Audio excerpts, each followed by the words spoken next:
Hi everyone, I'm Joe Santa Cruz and welcome back to our Career Connections series. Today, we're talking about virtual career fairs. Our guest today is Deb Parsons. Deborah is an HR generalist for the North Shore YMCA, a leading nonprofit in the region. Deborah oversees talent acquisition and recruiting for 7 local YMCAs and facilitates virtual and in-person interviews for full-time and part-time positions. Deb, thanks so much for joining us today. We really appreciate it. Thank you for having me. Of course. So a couple questions for you around the virtual career fair or virtual job fair, if you will.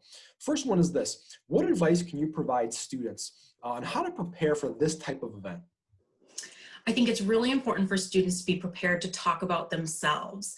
Whether it's virtual or in person, they need to be able to talk about themselves, both the positive things that's going on and why they're looking for the job, but also specific to their schedule and what they're really looking for. So an employer might have a certain type of schedule and it might not align with the student's schedule at on campus. So they need to make sure that those things line up, and just being prepared in advance of the event, researching the employers, really having an idea of who you want to talk to, but also being open-minded and listening to other opportunities, seeking them out, hearing what other people have to say, because something might come up that you didn't realize would be a good fit.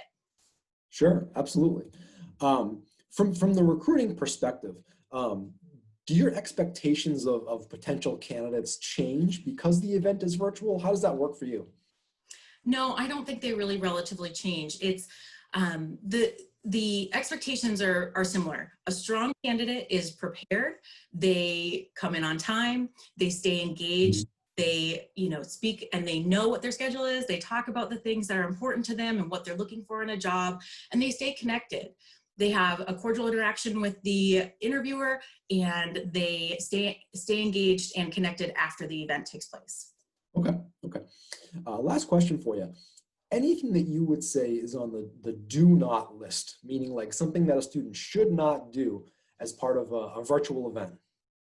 I think there are a few things that are very important for students to know when it comes to virtual interviews and interactions with employers.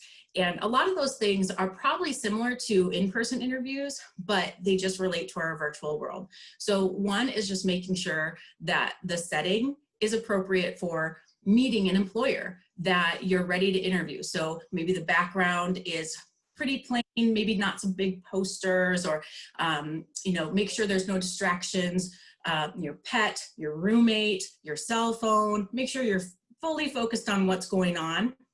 So you really want to present like you would go to an interview. So the space, the things around you, the sounds, as well as what you're wearing, it would just be the same as going to an interview. So you might want to wear a suit or some professional business attire, and just be prepared with your resume that you could send out, whether it's a PDF that you can send and grab email addresses. So there's some differences, but the expectations and the way it's going to take place, that's different. But in general, it's mostly the same. Okay, excellent. We appreciate the time. Thanks so much for having a conversation with us today, and we'll maybe have you as a future guest on a future episode. Thank you so much. Thanks a lot. Take care. Have a good rest of the day. Thank you to Deb for her time and expertise today. If you'd like to further the conversation, please go ahead and do so. You can do it a number of ways, through an appointment, scheduling via your Handshake account, by calling us at 978-542-6406, or by emailing us at career@salemstate.edu. Also, don't forget, check out our resources, salemstate.edu/careers. Thanks, and we'll see you next time.